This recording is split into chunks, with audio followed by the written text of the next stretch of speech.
말씀은 스가랴 3장 1절로부터 10절 말씀입니다. 스가랴 3장 1절로 10절 말씀입니다.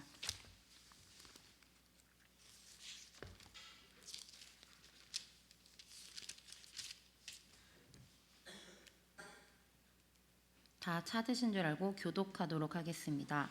제4장 여호수아는 여호와의 천사 앞에 섰고 사탄은 그의 오른쪽에 서고 그를 대적하는 것을 여호와께 내게 보이시리니라. 여호와께서 사탄에게 이르시되 사탄아 여호와께서 너를 책망하노라. 예루살렘을 택한 여호와께서 너를 책망하노라.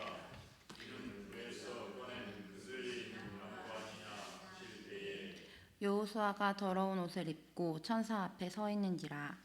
여호와께서 자기 앞에 선 자들에게 명령하사 그 더러운 옷을 벗기라 하시고 또 여호수아에게 이르시되 내가 내 죄악을 제거하여 그랬으니 내게 아름다운 옷을 입히리라 하시기로 내가 말하되 정결한 칸을 그의 머리에 씌우소서 하매 곧 정결한 칸을 그 머리에 씌우며 옷을 입히고 여호와의 천사는 곁에 섰더라. 여호와의 천사가 여호수아에게 증언하여 이르되 만군의 여호와의 말씀에 네가 만일 내 도를 행하며 내 규례를 지키며 내가 내 집을 다스릴 것이요 내 뜰을 지킬 것이며 내가 또 너로 여기 섰는 자들을 가운데서 왕래하게 하리라. 제사장 여호수아야 너는 내 앞에 앉은 내 동료들 내 말을 들을 것이니라. 이것은 그의 사람들이라. 내가 내 종삭을 나게 하리라. 만군의 여호와가 말하노라. 내가 너 여호수아 앞에 세운 돌을 보라. 한 돌은 7눈이 있느니라. 내가 거기에 새길 것을 새기며 이 땅의 죄악을 하루에 제거하리라. 만군의 여호와가 말하노라. 그 날에 너희가 각각 포도나무와 무화과 나무 아래로 서로 초대하리라 하셨느니라. 아멘. 네, 오늘의 본문도 마찬가지 어제와 같이 스가랴가 본 환상에 대해서 말씀을 나누도록 하겠습니다. 스가랴에는 총 8개의 환상이 나옵니다. 어제는 3번째 환상이었고 오늘은 4번째 환상입니다. 어제 말씀에서는 우리가 바벨론이라는 편한 곳에서 하나님의 부르심에 따라 나아오면 하나님께서 불성벽으로 우리를 지켜주신다는 내용이었습니다. 그럼 오늘의 본문은 어떤 환상이 나올까요? 혹시 법원에 가보신 적이 있으십니까? 저는 실제로 가본 적은 없지만 TV나 드라마를 통해 자주 보게 됩니다. 최근에 재밌게 봤던 드라마 중 소초동이라는 드라마가 있습니다. 이 드라마는 변호사들이 의뢰인을 변호하며 사건을 풀어가는 내용입니다. 어떤 변호사는 형량을 줄이기 위해 또 어떤 변호사는 무죄를 입증하기 위해 증거를 제시하며 서로 사람들을 변호하는 내용입니다. 오늘 본문도 마치 법정에서 장면과 같습니다. 이 장면에는 3가지의 인물이 등장합니다. 첫 번째, 제4장 여호수아. 그는 바벨론 포로에서 돌아와 이스라엘을 대표하는 사람입니다. 두 번째, 사탄. 이름 그대로 고발하는 자입니다. 세 번째는 여호와 하나님이십니다. 여기서 저희가 착각하지 말아야 되는 건 여호수아는 모세를 다음을 이어가는 그 여호수아가 아니라 이름만 같은 대제사장 여호수아입니다. 여기서 사탄은 하나님 앞에서 대제사장 여호수아를 고발합니다. 법정에서는 방청석 기준 오른쪽은 검사 자리인데 바로 그 자리에 서서 사탄이 고발합니다. 지금 우리는 방청석에 앉아 있습니다. 그 방청석 자리에서 여호수아를 고발하는 장면을 지금 저희는 보고 있습니다. 우리가 방청석에 앉아 있다라고 표현하는 이유는 3장 1절을 보면 내게 보이시니라 라고 말씀이 나와 있습니다. 하나님께서 우리에게 이 장면을 보게 하십니다. 사탄은 이렇게 고발합니다. 여호수아는 이스라엘 백성에게 인정받지 못한 사람입니다. 그는 부정한 땅 바벨론 포로 출신입니다. 그리고 한 가지 더, 여호수아는 단순히 개인을 뜻하는 게 아니라 당시 이스라엘을 공동체 대표를 뜻합니다. 사탄은 바로 이런 이유로 그를 하나님 앞에 고발합니다. 그런데 하나님께서는 이렇게 말하십니다. 사탄아, 여호와께서 너를 책망하노라. 이는 불에서 꺼낸 그슬린 나무가 아니냐. 여기서 중요한 이야기가 나옵니다. 불에서 건져낸 그슬린 나무란 표현입니다. 완전히 타버리기 전에 누군가 손에서 급하게 꺼낸 장작을 표현합니다. 이스라엘은 심판불 가운데 있지만 하나님은 그들을 건져내십니다. 불에서 뺀 장작은 그슬린 나무라고 표현합니다. 불 속에 오래 있었기 때문에 이미 그 겉은 그슬려 있고 상처가 남아 있습니다. 그리고 하나님은 여호와에게 직접 말씀하지 않고 천사들에게 명령하십니다. 그 더러운 옷을 벗기라. 죄를 제거하였으니 아름다운 옷을 입히라. 이 두 가지의 의미를 볼 수 있습니다. 첫 번째, 하나님은 여호수아에게 스스로 옷을 갈아입으라고 표현하지 않습니다. 그 옆에 있는 천사들에게 직접 명령하셔서 그의 더러운 옷을 벗기고 새 옷을 입히라고 하십니다. 이 장면에서는 옷을 벗기는 것은 죄를 씻어내는 것과 같습니다. 또한 새 옷을 입히는 것은 구원을 뜻합니다. 즉, 새 씻음과 구원의 주권은 처음부터 끝까지 전적인 하나님께 있다는 것을 말합니다. 우리 스스로 죄를 해결할 수 없습니다. 그리고 우리는 스스로 구원할 수 없습니다. 오직 하나님께서 하시는 일입니다. 이것을 바로 칭의의 은혜라고 표현합니다. 로마서 8장 33절과 34절에서는 사도 바울은 이렇게 선포합니다. 누가 능히 하나님께서 택하신 자를 고발하리요. 의롭다 하신 이는 하나님이시니 누가 정죄하리요. 하나님은 의롭다고 선언하시며 그 누구도 정죄하거나 빼앗을 수 없습니다. 그리고 하나님은 여호수아 곧 그을린 나무와 같은 몸 위에 의의 옷을 덮어주십니다. 여기서 단순히 죄를 가린 거에 끝나지 않습니다. 하나님은 상처와 죄의 흔적을 그 위에 옷을 덮으십니다. 상처 자체는 완전히 없애버리지 않으십니다. 그 상처 위에 은혜를 덮어 영광의 표가 되게 하십니다. 그 흔적은 더 이상 부끄러움이 아니라 우리를 불 가운데 건지신 하나님의 능력과 은혜가 드러나는 증거입니다. 두 번째, 대제사장 여호수아는 백성들에게 인정받지 못한 인물이었지만 하나님이 친히 옷을 갈아입히심으로써 내가 세운 사람임을 공개적으로 인정합니다. 마치 방척석에 있는 너희도 보았지 내가 세운 사람이다 라고 말씀하신 것과 같습니다. 이 법정 장면은 오늘 우리의 현실과 너무 닮아 있습니다.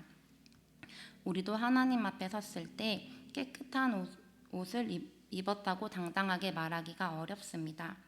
겉으로는 멀쩡해 보이지만 속으로는 시기야, 미움, 거짓, 탐욕, 교만의 얼룩이 남아 있습니다. 사탄은 그 얼룩을 보시며 끊임없이 우리에게 속삭입니다. 너 지난주에 했던 말 기억하지? 네 마음속에 얼마나 더러운 생각이 있는지 알지?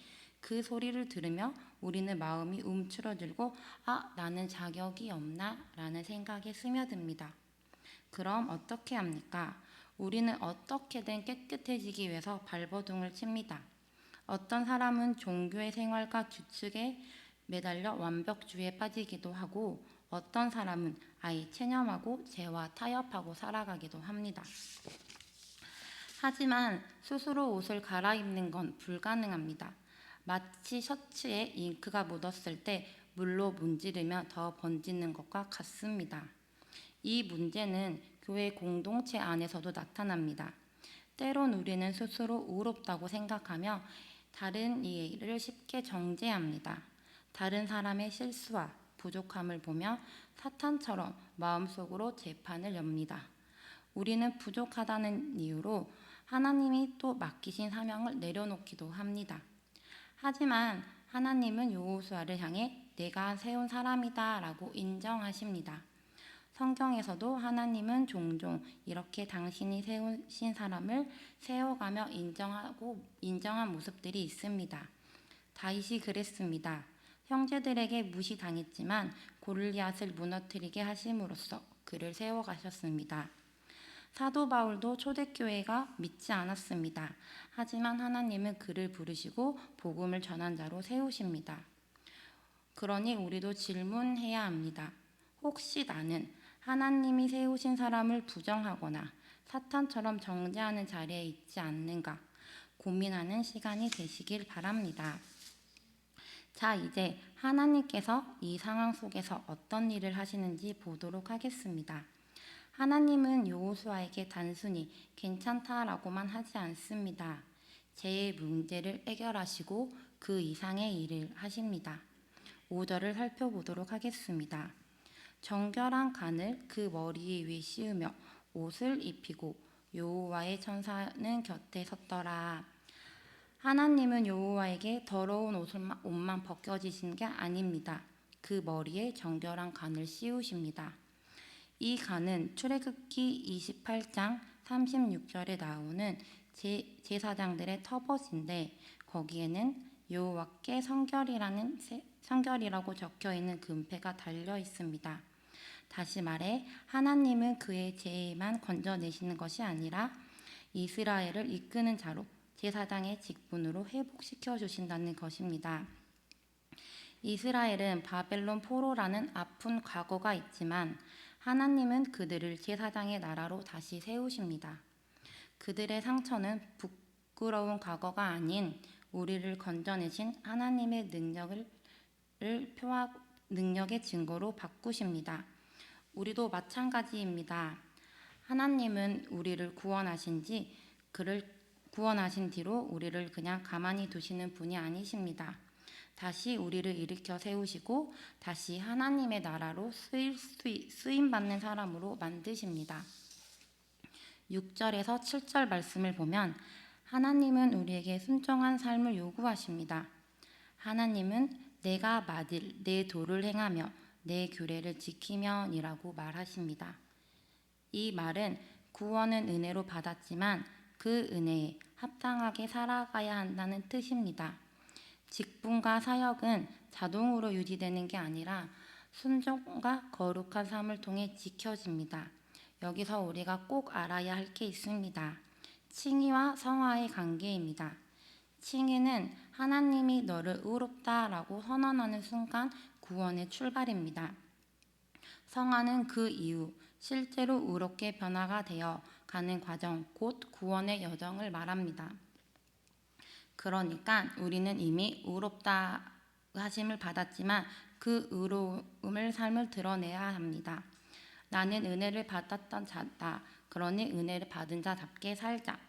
이 고백이 우리의 입술과 삶 속에 늘 있어야 합니다. 8절로부터 9절의 말씀을 봅니다. 메시아 싹의 약속입니다. 하나님이 말씀하시죠. 내 종 싹을 보라. 이 싹은 누구입니까? 바로 메시아 예수 그리스도입니다. 그리고 한날 이 땅의 죄를 제하리라 라고 하십니다. 그 한날은 예수님의 십자가에 죽으신 날입니다. 히브리서 10장 말씀처럼 예수님은 십자가에 단 한 번의 완전한 속죄를 이루십니다.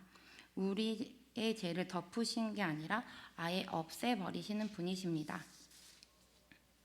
이제 우리는 이 본문을 우리 삶 속에 어떻게 붙들어 나가야 할까요? 첫째, 정죄보다는 은혜를 붙들어야 합니다. 사탄이 여전히 우리가 과거와 실패를 들춰냅니다. 너 그때 이렇게 했잖아. 너 그때 이런 마음 품었잖아. 그러나 하나님은 예수 그리스도의 의로 우리를 보십니다. 로마서 8장 33절로부터 34절처럼 하나님께서 의롭다 하심은 그 누구도 정죄할 수 없습니다. 그러니 우리는 사탄의 정죄 앞에 움츠러들지 말고 하나님의 은혜를 붙잡아야 합니다. 둘째, 은혜 받는 자답게 거룩히 지켜야 합니다. 깨끗한 옷을 입혀주신 하나님의 은혜에 합당하게 사는 것이 정말 중요합니다. 직분과 사역은 순종과 거룩한 삶 속에서 빛이 납니다. 하나님이 나를 세우셨다라는 사실을 기억하며 그 부르심에 합당하게 걸어가야 합니다. 이스라엘이 포로라는 아픔 과거를 가졌지만 하나님은 다시 그들을 세워 나가십니다. 우리의 상처와 과거는 부끄러움이 아니라 하나님이 건지신 능력의 표입니다. 셋째, 하나님의 평화를 기대하며 살아가야 합니다. 10절에서 말하는 포도나무와 무화과 나무 아래에 앉는 평화는 그리스도 안에서 이미 시작되었고 주님이 재림할 때 완성됩니다. 우리는 그날을 기다리며 이 땅에서 평화를 미리 보여주는 하나님의 공동체가 되어야 합니다. 사랑하는 성도 여러분, 우리는 모두 한때 더러운 옷을 입고 있던 사람들이었습니다. 하지만 예수님은 그 옷을 벗기시고 자신의 의의 옷을 입혀주십니다. 하나님은 우리의 과거를 덮으시고 또한 그 상처 위에 주님의 은혜로 다시 빛나게 하십니다. 다시 쓰임받는 사람, 다시 하나님의 나라의 일꾼으로 세워가십니다. 그러니 그 은혜를 잊지 말고 거룩과 순종의 길을 걸어가야 합니다. 그 평화를 이 땅에 미리 살아내는 우리 모두가 되길 바랍니다. 이 시간 다 같이 기도하도록 하겠습니다. 사랑과 은혜가 풍성하신 하나님, 오늘의 말씀을 통해 우리를 불 가운데서 건져내신 주님의 은혜를 다시 붙듭니다. 우리는 한때 더러운 옷을 입고 정죄 가운데 있었지만 주님께서 그 옷을 벗기시고 의의 옷을 입혀주셨습니다. 그 은혜를 잊지 않고 은혜 받는 자답게 거룩한 자로 순종의 길을 걸어가게 하시옵소서. 과거의 상처가 부끄러움이 아니라 하나님의 능력의 증거가 되게 하시고 장차 완성될 메시아의 평화를 소망하며 오늘도 살아가게 하시옵소서. 예수님의 이름으로 기도합니다. 아멘. 주기도문으로 마치도록 하겠습니다.